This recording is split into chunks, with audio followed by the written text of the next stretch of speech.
Ya estamos en comunicación con Carlos Pañi. Vamos a analizar, fue un día repleto de novedades económicas, políticas, un hecho político que se suma a la cuestión cambiaria, a la cuestión económica, que es una carta de hace unas horas de la vicepresidenta Cristina Kirchner a propósito de el acto de mañana. Se conmemoran 10 años de la muerte de Néstor Kirchner, pero aprovechando ella para muchas definiciones muy relevantes que seguramente van a dar que hablar en los próximos días, porque, entre otras cosas, primero lo que dijo es, mañana no voy a estar. Había mucha expectativa, sobre todo después de su ausencia el 17, y ahora tampoco va a estar. Ya estamos en comunicación con Carlos. Carlos, ¿cómo te va? ¿Cómo estás, Pancho? ¿Bien? Bueno, muchas definiciones en esta carta, ¿no? Creo que fue el hecho político del día, ¿no? Bueno, posiblemente sea el hecho político de los próximos días por muchas razones, ¿no? Es un hecho de mucha significación política lo que ha hecho la carta esta de Cristina Kirchner hoy, un día antes del aniversario en el cual vos decías muy bien, se preveía que iba a aparecer de nuevo con Alberto Fernández. Algo que preveía sobre todo Alberto Fernández, que venía buscando esa foto, como la buscó también el 17 de octubre y no la encontró. Esa es la primera novedad, ¿no? ¿Cómo lo ves a eso? ¿A vos te sorprendió? Yo creo que lo que hay hoy en la Argentina, y creo que va a ser un tema que de un modo u otro va a aparecer hoy en distintas instancias en nuestro programa. Después vos vas a tener una entrevista muy importante en este sentido con un dirigente empresario, es que es cada vez más la gente, sobre todo en la dirigencia, que está viendo la proximidad de una gran tormenta. Ya estamos metidos todos en ella. El ritmo de esa tormenta es la caída de reservas del Banco Central. Bueno, Cristina con esta carta se suma a los que dicen yo estoy viendo este problema. Habla de la incertidumbre, centralmente ese es su tema, y plantea mínimamente tres certezas. Tres certezas, claro. Sí, la primera es una certeza, digamos, donde lleva agua para su molino, tiene derecho a hacerlo, todo dirigente político trata de construir una descripción de la realidad que le sume a su liderazgo, que le sume a su poder, que le sume a su grupo, y dice, bueno, el problema no eran mis formas, el problema no era mi estilo, pusimos a alguien con otro estilo, y el problema es el antiperonismo. Lo que no toleran, los que nos critican es nuestra ideología, nuestra posición política, nuestra situación o nuestra pertenencia en el dial político argentino. La segunda certeza es la más importante. Ella hace una descripción del proceso político que llevó a Fernández a la presidencia. Habla de la generosidad de su grupo, con lo cual queda ahí definido un nosotros al que no pertenece Fernández, al que no pertenece sobre todo Massa, y mucha gente que rodea a Fernández. Ella dice, hemos sido de una generosidad tal que desde el volumen político de nuestra representación hemos desistido de la primera magistratura y propusimos un frente en el cual están incluidos gente que pidió la prisión de kirchneristas en público, léase Sergio Massa. Ese es Massa, y claro. Gente que escribió y publicó libros en contra nuestro. Está hablando de Vilma Ibarra y está hablando de Matías Culfas, a quien en el kirchnerismo tiene muy subrayado por haber escrito un libro que se llama Los Tres Kirchnerismos, y el tercer kirchnerismo al que él destroza es el de Axel Kicillof, que probablemente sea una de las personas de sus círculos preferida por Cristina Kirchner. Obviamente que criticar la política económica de Kicillof es criticar la política económica y la visión económica de Cristina. En ese mismo párrafo, ella habla de un gobierno con funcionarios que funcionan mal. Bueno, ahí se abre todo una posibilidad de interpretación, porque esto hace juego con mucha información que circula alrededor de la vicepresidenta sobre reuniones de Alberto Fernández con Sergio Massa, con Máximo Kirchner, con Guado de Pedro, en las que desde hace semanas le vienen pidiendo un cambio de equipo, un cambio de gabinete, y Fernández aparentemente hasta hoy se niega. Te agrego una, hoy fue trending topic, ponelo Aníbal también en Twitter, no sé si eso obedece a algo relacionado con el tema. Probablemente obedece al propio Aníbal, ¿no? Que tira el centro y lo cabecea. Puede ser. No sé cuánta gente más quiere a Aníbal como jefe de gabinete o en una posición dominante, pero sin duda hay un problema en el Instituto Patria, en Cristina Kirchner, en la Cámpora con el funcionamiento del gabinete de Alberto Fernández, y yo creo que ese problema está centrado en Santiago Cafiero, está centrado también en Matías Culfas, y últimamente, yo te diría desde hace una semana, no sé si no incluye también la crítica, y esto sí es muy novedoso, a Martín Guzmán. Que venía llevándose bien con Cristina. Exacto. La política de Guzmán está obviamente impugnada, porque los resultados que muestra son muy discutibles. Ahora, lo más importante es que esta segunda certeza refuta una idea que es la idea de Fernández Títere, que hablamos en el último programa. Claro. Cuando decíamos que, y este es un punto de vista mío personal, yo creo que si Cristina Kirchner se fuera tres años a Islandia y le dijera a Alberto Fernández, hacé lo que quieras, él seguiría siendo un gobierno muy errático, porque el problema está en Fernández, no solamente en que este es un diseño de poder descentrado, donde el centro de gravedad está en la vicepresidencia. Bueno, hoy Cristina lo que viene a decir, viendo los nubarrones, señores, les advierto, sobre todo para cuando llegue la tormenta, que el que gobierna es Alberto Fernández, que no hay ninguna posibilidad de que en un país presidencialista, y lo digo yo, dice ella, que fui presidente 2 veces y también fue presidente mi esposo, que alguien le marque al presidente lo que tiene que hacer. Es decir, Cristina Kirchner en este punto se despega de lo que todos vemos como una política dramáticamente desacertada por parte del gobierno, sobre todo en materia económica. O sea, disfrazado de respaldo, ¿no? Porque en realidad lo que está diciendo es el que manda es él también, ¿no? Si querés, hay muchas contradicciones, ¿no es cierto? Porque vamos a analizar ahora cuál es la tercera certeza. Pero es cierto lo que vos decís. Ella lo que está diciendo es el que manda es él, y por lo tanto los resultados de ese mando son de él. Y al que tienen que criticar es a él.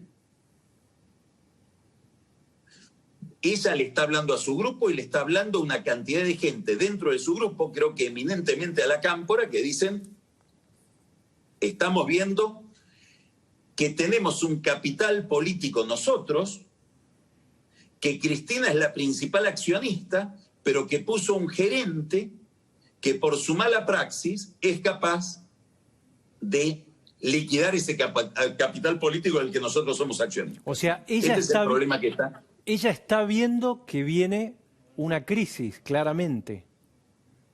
Claro, y este es el tercer punto, donde ella habla del dólar. Uh-huh.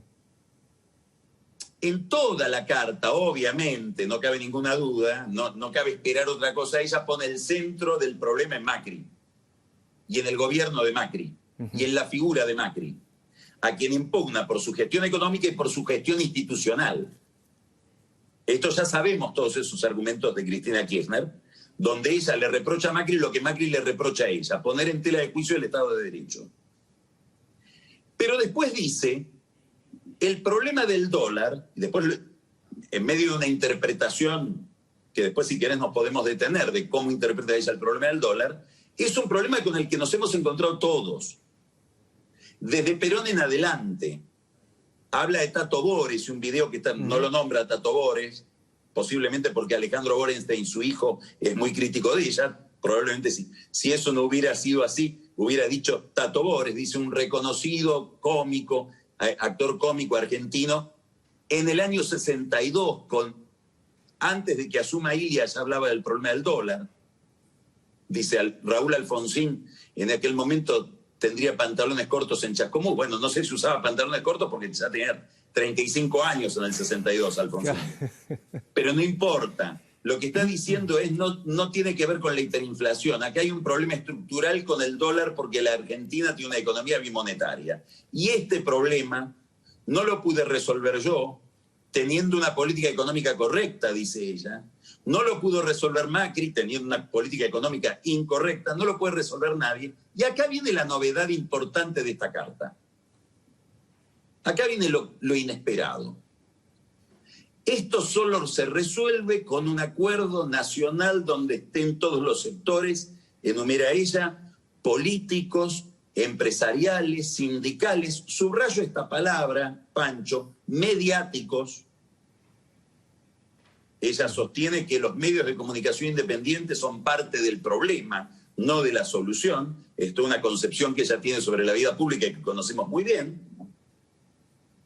Por lo tanto, deben ser parte de este acuerdo y lo deja sobre la mesa en esos términos. No queda claro quién tendría que convocar ese acuerdo, pero es evidente que si el presidente es Fernández, debería ser Fernández. Vos pensás que hace, no sé, 2 meses cuestionó primero la mesa del G6, ¿no? Que convocó Alberto Fernández el 9 de julio. Y después también la reunión entre AIA y la CGT, ¿no? Con lo cual ahí... En esta misma carta cuestiona la visita de Alberto Fernández a IDEA. Claro. Y se queja de que los empresarios lo vapulearon. Pero acá, de todo lo que uno puede observar, ella dice, el que manda es el presidente, el poder es del presidente, el presidente no es un títere, pero la que dice lo que hay que hacer soy yo. Y en el fondo tiene razón. Porque la legitimidad de este gobierno hasta ahora proviene de los votos que tiene Cristina. Y de hecho estamos hablando de esta carta y es relevante esta carta porque es Cristina y tiene el poder. Porque la firma Cristina. Claro. Y claro que sí. A ver, el dato objetivo es que Cristina es una de las personas con mayor legitimidad electoral que hay hoy en la Argentina. Y ella está convocando a un acuerdo general. Ahora te voy a decir... Sí, perdona, te quiero hacer un punto. ¿A quién convoca? Sí. O sea, ella está convocando a los que no la votaron por lo pronto. A todos, dice. Ok. Y ahora te voy a decir algunas cosas que pueden ser interesantes, Pancho, sobre esto.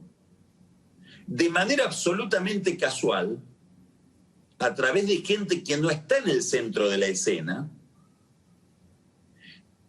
por las de ellos, subrayo esto, no es un mensaje de Cristina, pero hay gente del Instituto Patria que habló con amigos de ellos diciendo, si Macri se acercara a Cristina y le propusiera un acuerdo, tal vez habría un acuerdo. Ah, mirá. Y ese mensaje llegó a Torello. Y ese mensaje llegó a Pichetto. Y Pichetto y Torello hablaron con Macri de eso. Y hoy tengo entendido que Pichetto habló con Macri de esta carta. Esta carta interpela a Alberto, pero interpela a Macri, e interpela a toda la oposición. Entonces, ¿qué quiero decir? Estamos ante una gran incógnita que es si va a ser solo una propuesta en el papel o si aquí se inicia frente a la perspectiva de una gran crisis, porque lo que está viendo todo el mundo, no sé si lo ve Alberto Fernández, todos los demás lo ven, es que la Argentina va a una crisis o está dentro de una crisis que se profundiza de gran dimensión. Después vamos a hablar de otros aspectos de esta crisis. No sabemos si ante esa inminencia de una gran crisis lo que hay es un curso político que se abre a partir de hoy con otro juego. Ahora depende de cómo se interprete este mensaje de Cristina Kirchner, cómo lo interpreta el gobierno y cómo lo interpreta la oposición. Pero no pasa para nada gratis que por primera vez, de manera tan contundente, alguien como Cristina, que entiende que el conflicto es la fuente de poder, entienda que ahora es el consenso. Claro, recién un amigo mío me decía, ahora que vienen los problemas, quiere socializar el problema. Bueno, en buena medida el problema está socializado. Fíjate lo que dijo el otro día Kristalina Georgieva, la directora gerente del Fondo Monetario Internacional. Dice, la Argentina necesita un programa para salir de la crisis en la que ingresó en el año 2018. Y tiene razón. Esta crisis, con mayor o menor responsabilidad práctica después de cada político, de cada presidente, se inició, estamos en la crisis del 18, de la que no solo no salimos, sino que entramos cada vez más. O sea que a vos te parece genuina la convocatoria, por la razón que fuere, ¿te parece que es una convocatoria genuina y que va a generar algún movimiento? Yo te voy a decir algo, Pancho, que puede resultar para mucha gente que nos está viendo disonante. Yo no comparto muchísimas ideas, casi ninguna idea de Cristina. Pero si algo no le reprocho es el cinismo. No es una persona cínica. Es una persona que en general dice lo que piensa. Por eso para los que pensamos distinto puede resultar tan chocante, porque tiene ideas muy distintas y las formula con mucha contundencia. No creo que ella diga un acuerdo, pero que es otra cosa. Me parece que cuando dice de este problema se sale con un acuerdo, está diciendo lo que ella cree. Y es más, te voy a decir algo. Creo que el único sentido de esta carta es ese mensaje, que es un gran envoltorio de todos sus conflictos para poder formular un acuerdo. A pesar de la crítica que incluye en ese pedido de acuerdo, porque vos acabas de decir, cuestiona mucho de la política de Macri. Incluso fíjate, cuando habla de los cepos, ella dice, conmigo podían comprar $2.500, con Macri 200, y bueno... Sí, eran otros dólares, otro sueldo, todo distinto, no son comparables esas mediciones. Lo importante, Pancho, es que ella dice, acá hay un problema con el dólar. Y en realidad volvemos a insistir a lo que venimos diciendo hace mucho tiempo, acá hay un problema con el peso. El problema que tiene hoy la Argentina es la pulverización del peso. Nadie quiere pesos. Por eso vamos todos al dólar. No es como dijo Alberto Fernández una cuestión de especuladores, lo dice Cristina en esta carta. Dólares compran todos, compran los especuladores, los ricos, los pobres. El que quiere salvar su sueldo de la depreciación de la inflación. El problema es el peso. Y lo que hace el gobierno es emitir señales en sentido contrario de las que tendría que emitir. Carlos, una cosa, si Macri ponele que aceptara, como decís, bueno, lo escuchó a Torello y le dicen aceptá, ¿no sería aceptar en el paquete toda esta crítica que precede a este pedido de acuerdo? No sé qué sería un acuerdo hoy en la Argentina, Pancho. Eso depende del trabajo político después. Claro, ¿en qué consistiría, no? Claro. No sé si se puede llegar a un acuerdo si hay una disidencia tan grande sobre las reglas de juego, por ejemplo, sobre la justicia. Okay. Lo que sabemos es que hoy Cristina Kirchner, con coherencia, sin decir cuál es el alcance de ese acuerdo, dice un acuerdo de todos, dice. También de los medios de comunicación. Es decir, si querés ir a fondo, más importante que convoque un acuerdo a Macri, está convocando un acuerdo a Clarín. Claro. Que para ella es el centro de todos los males.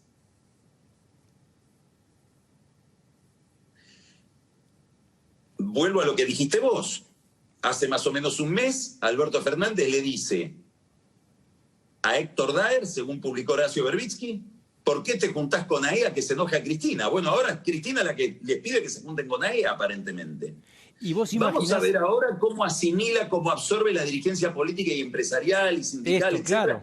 Este llamado. Esa es la duda hoy. Pero vos Esa es la pregunta que hoy se abre. Claro, pero vos imaginás en ese acuerdo, por ejemplo, que Cambiemos diga reforma laboral, por ejemplo, o reforma previsional. Bueno, ahora vamos a ese punto. Por eso yo estaba hablando del peso.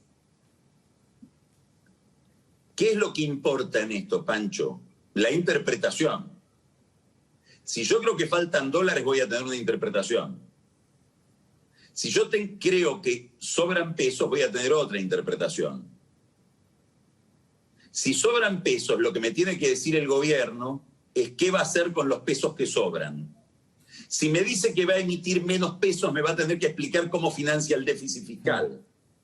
Y este camino, como ya hablamos varias veces, Pancho, el lunes pasado inclusive, nos lleva al problema del gasto público. Entonces, proponer un acuerdo sobre el problema cambiario en la Argentina es muy difícil pensar ese acuerdo sin pensar en un ajuste fiscal y en un ajuste en general de la economía. Ahora, yo que me escucho decir esto me contestaría a mí mismo, pero ese ajuste está sucediendo. Claro. Acá se están licuando los salarios, se están licuando las jubilaciones, se está licuando la asignación universal por hijo, porque el ajuste lo está haciendo de la peor manera el mercado, que es el peor ajustador, porque va políticamente a ciegas y socialmente a ciegas. Y en la medida que caen las reservas, y el Banco Central hoy debe tener, los mejores cálculos son 2.000, 2.400 millones de dólares, como para responderle al mercado que pide dólares. Peor, fíjate lo que está pasando, no logran contener al dólar. Para contener al dólar usan los bonos. El riesgo país hoy está en 17%. Es insólito que a 2 meses de la renegociación de la deuda, la Argentina esté pagando más tasa de interés hipotéticamente que a la que pagaba antes de renegociar. ¿Y eso por qué? Porque el mercado está viendo que va a haber una contracción tal de la economía que la relación entre deuda y producto va a seguir siendo altísima, porque el producto se achicó, no porque la deuda creció. Lo mismo que ve Cristina, de alguna manera, ¿no? Sí, lo que pasa es que los bonistas dicen, me curo en salud, y emito el comunicado que emitieron la semana pasada, porque en cualquier momento este gobierno, este gabinete o el que venga, si reconstituyen el gabinete, nos van a decir, renegociemos de nuevo la deuda, y ahora te voy a hacer una quita sobre el capital que no te la hice. Sí, lo que hablamos el lunes pasado, Guzmán fue un mal ministro de la deuda, ahora es un mal ministro del contado con liquidación. Y estamos camino a una devaluación que puede ser dramática porque por lo que te decía, la hace el mercado. Mientras tanto, se agregan incógnitas, no se despejan. Supongamos que el problema es que no hay dólares, que obviamente no va a haber dólares porque la expectativa de devaluación hace que el que tiene posibilidad de liquidar dólares no los liquida. Bueno, eso es un problema con el sector exportador, al que Alberto Fernández le bajó las retenciones. Le bajó las retenciones al campo para seducir al campo. Y ahora mandamos, infiltrados en un conflicto familiar sucesorio, a alguien tan ligado a este oficialismo como Juan Grabois, con funcionarios del gobierno que van a tomar un campo cuya propiedad por lo menos está en discusión. Simbólicamente, para el sector exportador, para el sector agropecuario, lo que está haciendo Grabois en el campo de los Echeverri es Vicentín por 10. ¿Vos crees que él no lo sabe a esto? O sea, tanto Victoria Donda como Gabriela Carpinetti, ¿no saben que con esto de alguna manera comprometen el escenario inversor? Fíjate que el otro día el que habló y dijo no tenemos nada que ver fue Guzmán, justamente el viernes.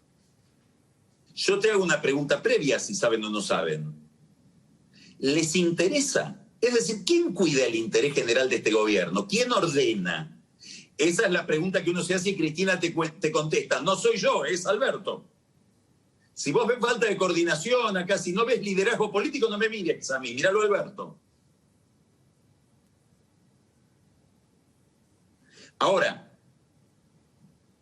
lo que hay hoy sobre la mesa es un cuestionamiento a la propiedad privada, que ya viene sobrevolando la escena argentina con el impuesto a la riqueza, con lo de Vicentín, etcétera, etcétera, etcétera, con las tomas de la provincia de Buenos Aires, solo que ahora Grabois te lo hace sinfónico, con una escenografía.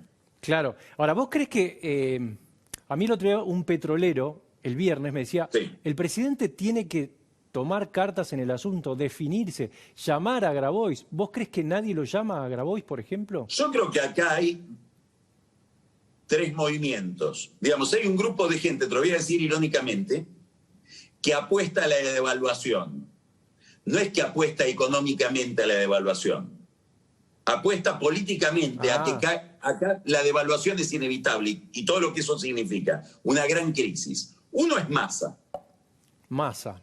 Que viene diciendo, Venezuela es una dictadura. Le habla a la Embajada de Estados Unidos, no nos habla a nosotros. Hay que hacer una reforma tributaria, le habla al fondo. Yo estoy a favor de la propiedad privada, otros no. Le habla a la radicalización de toda la izquierda kirchnerista. Este es Massa, que se prepara por lo menos para separarse del fracaso. El otro es Grabois. Si vos me preguntás a mí qué está haciendo Grabois, Grabois se está poniendo en una posición que incomoda muchísimo a Máximo Kirchner y a la Cámpora, que están atados a Fernández, diciendo yo quiero heredar a la izquierda kirchnerista en nombre del Papa Francisco. Grabois da la impresión de que ya soltó amarras de esto. Él también se prepara para la devaluación o para la crisis. Es cierto que lo critican también en el kirchnerismo a Grabois. ¿Y cómo no lo van a criticar si los está poniendo en un problema? Porque los obliga a reprimir a alguien que para la ideología de buena parte del grupo es muy simpático. La pregunta esta noche es si Cristina no se sumó a este grupo que se diferencia. Yo creo que sí. Ah, claro. Que dice, este es el gobierno de Alberto Fernández. Lo que dijo una vez Elisa Carrió del gobierno de Macri, esto es una coalición parlamentaria, no una coalición de gobierno, el que gobierna es Macri. Cristina dice algo muy parecido, yo soy la líder del Frente de Todos, pero el líder del gobierno es Alberto. Ahora, yo perdón que insista con esto, pero el líder del gobierno, si ya incluso Cristina misma lo ratifica, ¿no lo llama a Grabois? ¿No suena el teléfono de Grabois en una situación así? Todo lo que nosotros tenemos son señales de que de todo el oficialismo, el que tiene el umbral de sensibilidad más bajo es Alberto Fernández. El que menos señales emite de entender cuál es esta crisis, en qué consiste esta crisis, es Alberto Fernández. Y es una crisis que tiene distintos significados. Es la crisis que ve Cristina, económica, es la crisis que ve el empresariado, que tiene que ver con la propiedad, es la crisis que vemos los que estamos inquietos por la institucionalidad. Han convertido a Bruglia, a Bertuzzi y al juez Castelli, cuyo lugar inclusive en el engranaje judicial, no sé si todo el mundo conoce, en emblemas, frente a una corte que todavía no se pronunció. Tengo mi duda de que se pronuncie mañana. Ajá. Está complicada la corte. Está dividida. Está complicada, porque la corte emitió una acordada número 7, donde dice Bruglia, concretamente Bruglia, está bien designado. Pero dice algo más, que es lo más importante de la acordada 7 hoy. Estos otros sí necesitan el acuerdo del Senado y un concurso. Separó a unos de otros. Y ahora la Corte me va a decir, no, están bien designados, pero necesitan también completar la prescripción o el mandato constitucional. No, pero en aquel momento vos me dijiste que ellos estaban bien y que no necesitaban, y que había otros que sí lo necesitaban. Digamos, fuiste explícito en que estos no, en doble sentido. No sé si está claro. Sí, pero por lo que decís, esto lo van a postergar eternamente entonces, ni mañana. ¿Cómo volvés de ahí? Claro, bueno. Lo otro, ¿qué vas a hacer con todos los jueces que están mal trasladados, según esa doctrina? Yo creo que en la Corte hay gente que tiene una lógica constitucional y está en el termo de lo que es la ley y el caso, y gente que está mirando un dilema tremendo. Si le doy la razón a Bruglia, Bertuzzi, Castelli, quedo bien, vamos a ponerlo en términos muy brutales, con el banderazo. Con los colegios de abogados, con las cátedras de Derecho, con la prensa que me está escrutando, que me está observando. Ahora, en esa posibilidad, y acordémonos que hay 3 jueces peronistas en la Corte, si quedo bien con el banderazo, le hago un daño tremendo a un gobierno muy débil, que es el gobierno de Alberto Fernández. Te la complico más. ¿Puede estar la Corte esperando un desenlace económico como otros protagonistas del establishment? Yo creo que el tema económico complica mucho esta situación porque muestra que el gobierno es muy débil y nadie quiere ser el culpable de que el gobierno sea más débil. Pero nadie quiere dentro de la Corte tampoco quedar totalmente enfrentado a los que dicen si no se reconoce la corrección del nombramiento de estos jueces, que la Corte ya lo dictaminó, entonces la última barrera que habría sobre la institucionalidad se cayó. Este es el dilema de la Corte hoy. Pero no hay que perder de vista que hay 3 jueces, los 3 son políticos, Lorenzetti, Maqueda y Rosati, vienen de la política, sobre todo Maqueda y Rosati, que están viendo la debilidad del Poder Ejecutivo, no son insensibles a eso. ¿Vos pensás entonces que esto se va a ir prolongando? Tengo esa sensación, ¿no? Bueno, debe ser bastante incómodo pronunciarse en este contexto. Tampoco pueden prolongar mucho más, porque le dijeron al procurador que se pronuncie rápido y al Consejo de la Magistratura que se pronuncie rápido, y si aceptaron el per saltum es que porque ellos mismos dijeron había una situación de gravedad institucional. Es evidente que están en un problema. Es evidente, y por eso se va postergando. Y por eso hay disidencias internas. Quiere decir que estamos ante un problema de conflicto económico, ante un problema de conflicto social, como el que se simboliza en Grabois. Hay tomas en todos lados hoy en la Argentina, de terrenos, de campos, intrusiones, con participación de funcionarios no solo en Entre Ríos, y un problema institucional como el de la Corte. Por eso, hoy vamos a tener en Odisea, vos vas a entrevistar, Pancho, a Manuel Tagle, que es el presidente de la Bolsa de Comercio de Córdoba. Es un hombre muy jerarquizado en el empresariado cordobés, pero viene a hablar no en nombre propio, sino de un movimiento empresarial, institucional, que nace en Córdoba. A mí me va a interesar mucho escuchar la entrevista que le hagas, y que es un llamado de atención a todo el país. Es político el mensaje. Claro, es político porque... Cuidado, porque esto se está yendo en una dirección complicadísima. Bueno, este movimiento se empieza a generar después de lo de Vicentín, que de alguna manera es como una bisagra en la relación entre Alberto Fernández y el establishment económico que creyó en él inicialmente. No nos olvidemos de eso. Carlos, te quería preguntar, ¿vos qué crees que puede estar pasando por la cabeza en este momento de Alberto Fernández después de leer la carta de hoy de Cristina? Hoy leía una nota de nuestro colega Santiago de Apelo que algunos funcionarios en la Casa Rosada decían, bueno, sí, hay funcionarios que funcionan y otros que tienen que mejorar. ¿Qué puede estar pasando por la cabeza de él en este momento? Yo creo que una incomodidad enorme. Mañana él esperaba relanzarse con Cristina y no puede tener esa foto. Cristina está enojadísima por algunas notas que leyó en los diarios, concretamente una nota específicamente que ella cree es un off the record de Alberto Fernández, donde dice el periodista, hay mucha gente en el peronismo, gobernadores, sindicalistas, intendentes, que ya no aguantan a Cristina. Por eso ella sale a decir, yo acá soy víctima, no victimario, el que manda es él, yo pago el costo. Le está contestando también a esa nota. Okay. Hace mucho tiempo que ellos no hablan, mucho tiempo son semanas. Están distanciados, sí. Por lo menos entonces, para alguien como Alberto, que no tiene votos propios, que está fracasando en 2 temas centrales de su gestión, como son la deuda y la economía y el dólar y la pandemia, que la que lo puso emita esta carta, me parece que es una interpelación que deberá procesar de alguna manera, seguramente conversando con ella.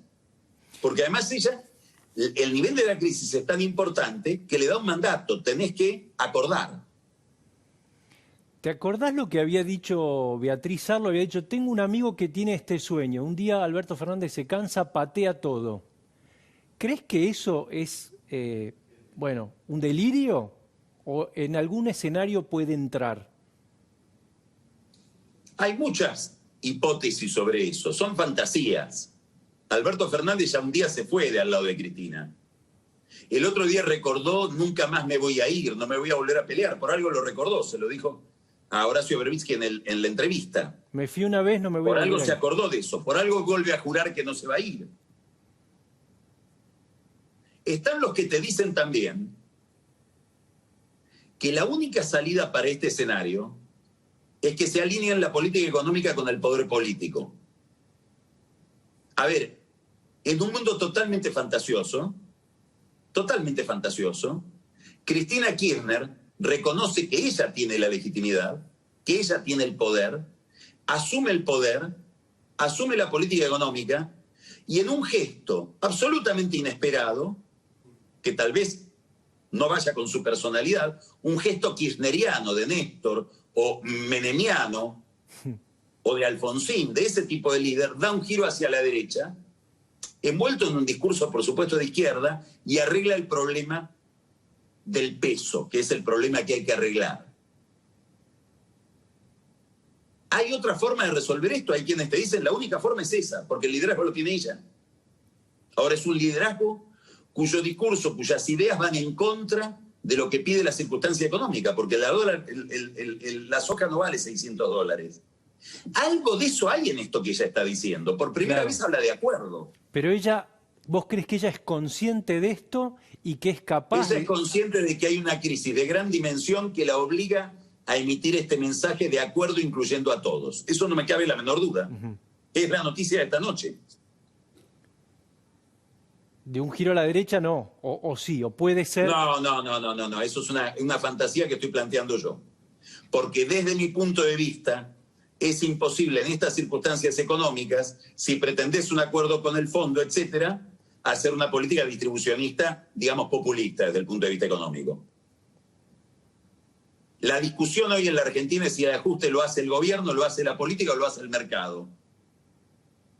El peor ajuste es el que hace el mercado, el más doloroso, el más depredatorio. Esa es la discusión hoy. Ella lo que está diciendo es que el ajuste lo haga la política, no yo, un acuerdo nacional. Claro. ¿Liderado por quién? ¿Por Fernández, a quien vemos tan débil? Bueno, es un problema. Es un poco volver a lo que decía, ¿te acordás, Guillermo Calvo en la campaña? La única que lo puede hacer es ella, ¿no? Es un poco volver a esa idea, ¿no? Bueno, es muy difícil resolver una crisis de esta dimensión sin legitimidad política. Legitimidad política quiere decir reconocimiento de tu poder y que tus órdenes se cumplen. Y que tenés la capacidad de generar un consenso alrededor tuyo. Bueno, vamos a ver qué pasa. Miremos un poco... Hablamos de conflicto. Sí. Se produjo algo hace poquitos días, muy interesante, muy aleccionador, Pancho, yo creo que vos estás al tanto, en el Parlamento uruguayo. Claro. Dos personas de gran dimensión,